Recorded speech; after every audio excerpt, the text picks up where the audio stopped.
Oke. Assalamualaikum warahmatullahi wabarakatuh. Waalaikumsalam warahmatullahi wabarakatuh. Ya, selamat pagi. Ya, kita melanjut perkuliahan kemarin. Ya, untuk sistem operasi lanjut ini, untuk hari ini masih sifatnya teori ya, karena masih memang ada materi yang harus disampaikan sama saya. Tapi insya Allah besok kita udah mulai praktek. Ya, ada sedikit prakteknya, jadi nggak bosan kamu. Ada teori dan praktek. Kalau dari juknisnya memang harusnya teori semua nih, full teori. Tapi saya juga tidak menginginkan itulah. Gitu. Kalau teori semua, satu kalian bosan, kedua saya juga capek lah ngajarnya kan. Wah, saya kebanyakan ngomong. Nah, di berikutnya kita akan combine dengan praktek. Itu jadi lebih enak nih. Ya, jadi kamu bisa ngikutin juga, ya ada interaksi ya. Kalau teori begini kan hanya searah aja.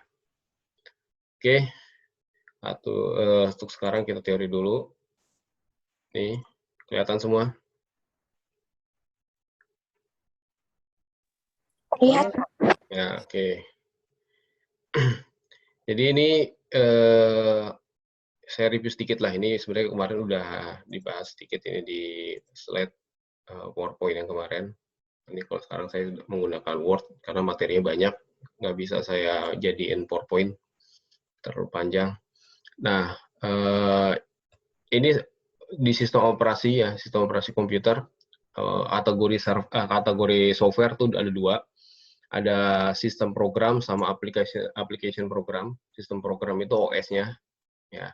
Application program itu ya ini Word ini yang saya sedang gunakan, nih application program.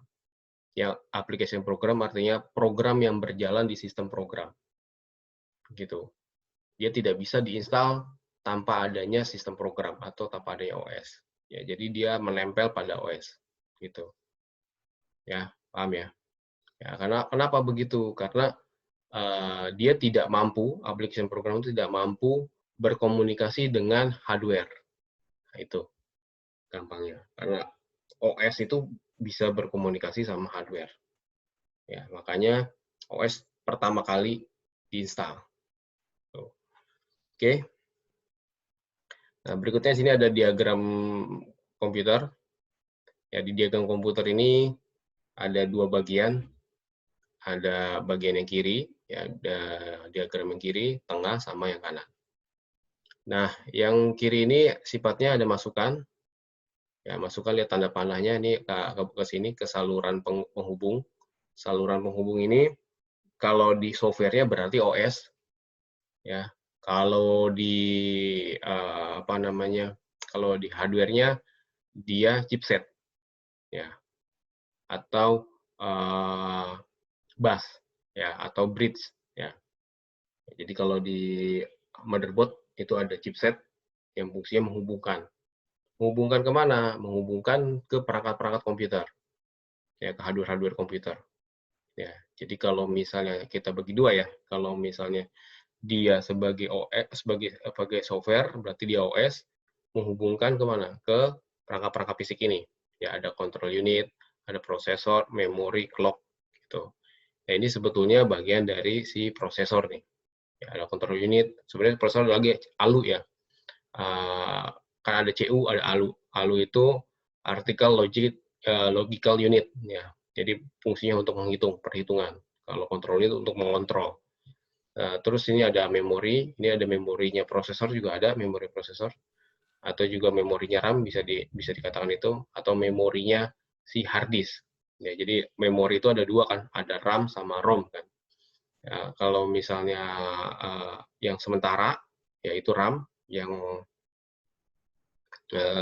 permanen itu ROM, atau ROM juga bisa diartikan sebagai BIOS gitu.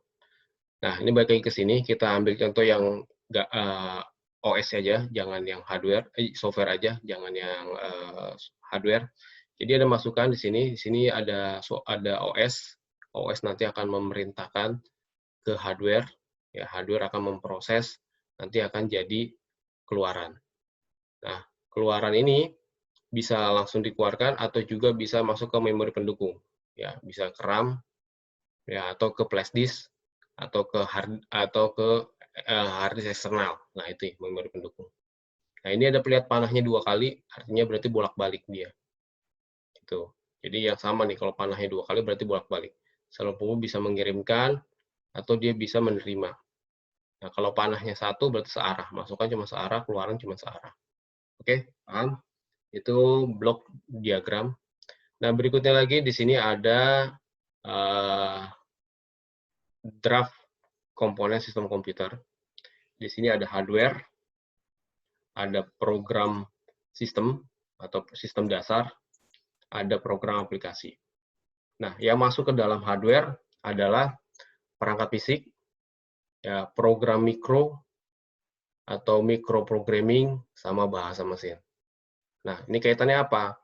Nah, di sini ada perangkat fisik. Ya, ini perangkat fisik ya, kamu udah tahu. Ada hard disk, ada motherboard, ada CPU, ada RAM, ya, itu semua gitu harus bisa dikenali, ya, harus bisa dibaca secara digital.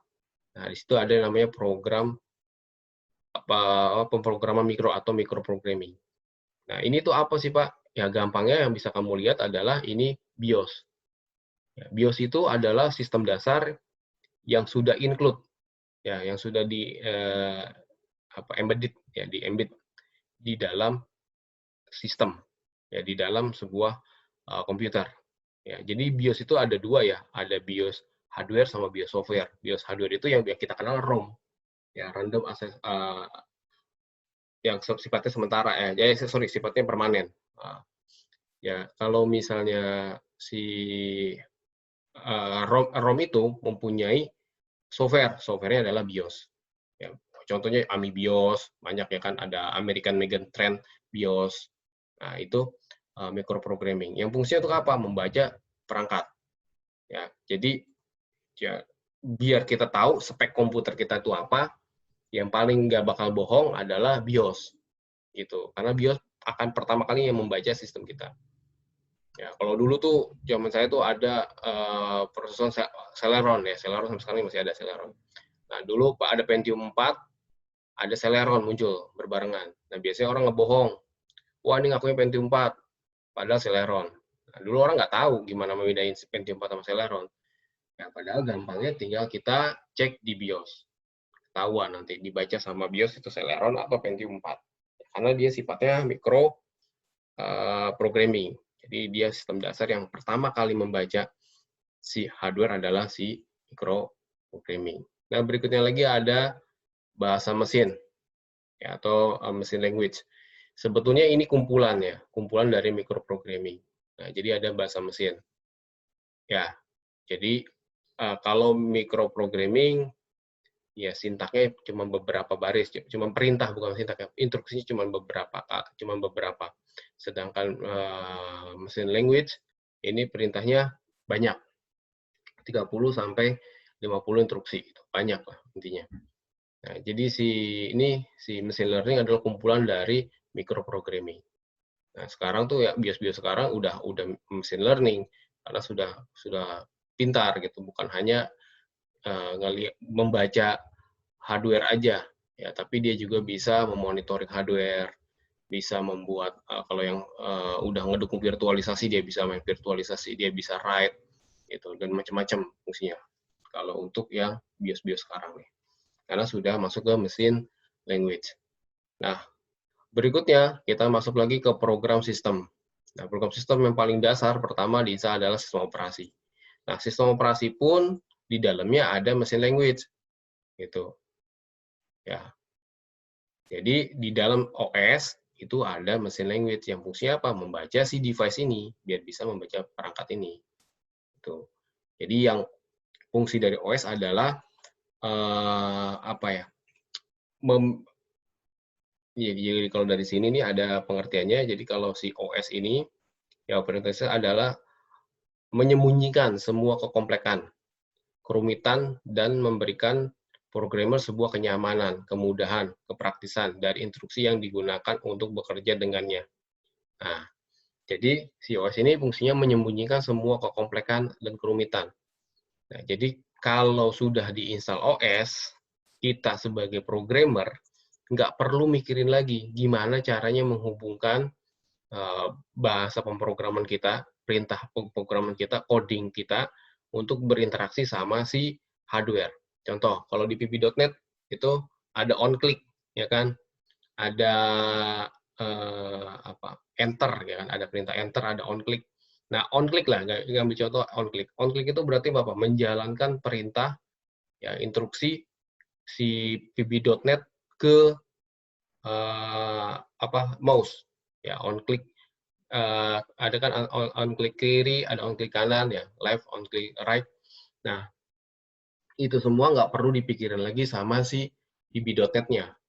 Ya, pb.net ini cuma ngasih perintah on-click aja. Si yang tugas memerintahkan ke device, ke perangkat, itu tugasnya si operating system. Karena di operating system, dia punya machine language. Gitu. Ya, jadi tadi fungsinya memberikan kenyamanan bagi kita si programmer, udah nggak usah mikirin lagi gimana caranya kita programmer berkomunikasi sama si hardware, karena itu tugasnya si operating system. Nah, itu ya. Nah, ini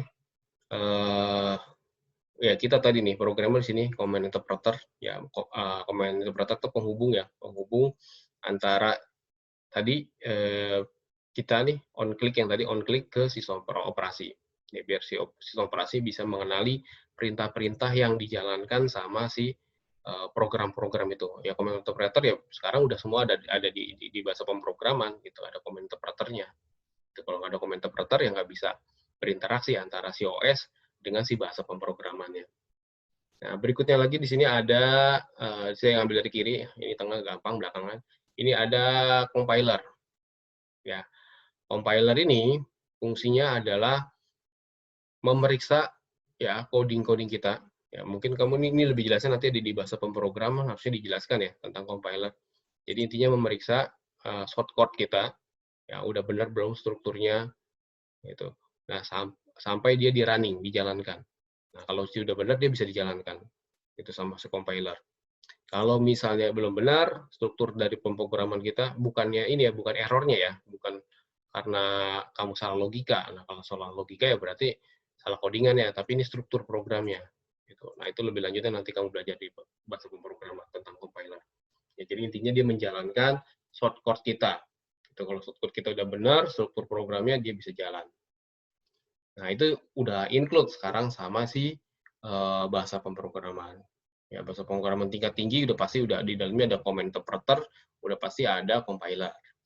Gitu. Ya, kalau dulu ya bahasa pemrograman kayak C, ya itu compilernya misah. Kita harus install compilernya dulu. Itu kalau C yang awal-awal ya. Kalau sekarang juga udah compilernya udah ada gitu, udah include. Oke, terus berikutnya ada utility ya. Utility ya aplikasi-aplikasi tambahan di sistem operasi kayak add remove program, control panel gitu, terus ada font, huruf ya. Nah, itu utility. Ya, aplikasi-aplikasi tambahan yang ada di sistem operasi komputer atau aplikasi pendukung dari sistem operasi komputer. Gitu. Oke, berikutnya lagi hasil dari kita ngoding ya, orang programmer ya, ini hasilnya dapat jadi banking system, program banking, word processing ya, Word nih yang sedang saya gunakan, atau Office program gitu. Terus ada game, ada aplikasi multimedia dan lain-lain. Itu masuk ke aplikasi. Ya, jadi dia di atas si OS. Nah, ini semua ya bisa berjalan kalau ada OS-nya. Ini semua bisa ada karena di-coding sama ini gitu. Nah, akhirnya kita bisa menggunakan ini semua.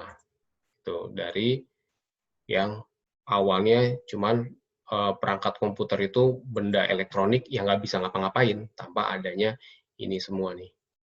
Ya, tanpa adanya ini semua. Oke, paham ya? Nah, itu bagian dari komponen sistem komputer. Oke, lanjut. Nah, di sini ada sistem operasi komputer, pengertian sistem operasi komputer. Nah, ini pengertiannya udah tahu juga ya.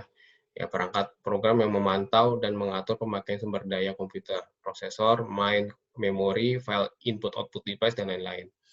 Ya, jadi si OS ini tugasnya ngapain sih? Sebetulnya kalau kemarin kita pernah singgung, tugasnya sebenarnya memantau, ya, mengatur pemakaian sumber daya komputer. Ya, gimana? Lihatnya udah dilihat kalau gampangnya kalau di Windows. Sebentar saya stop dulu share-nya.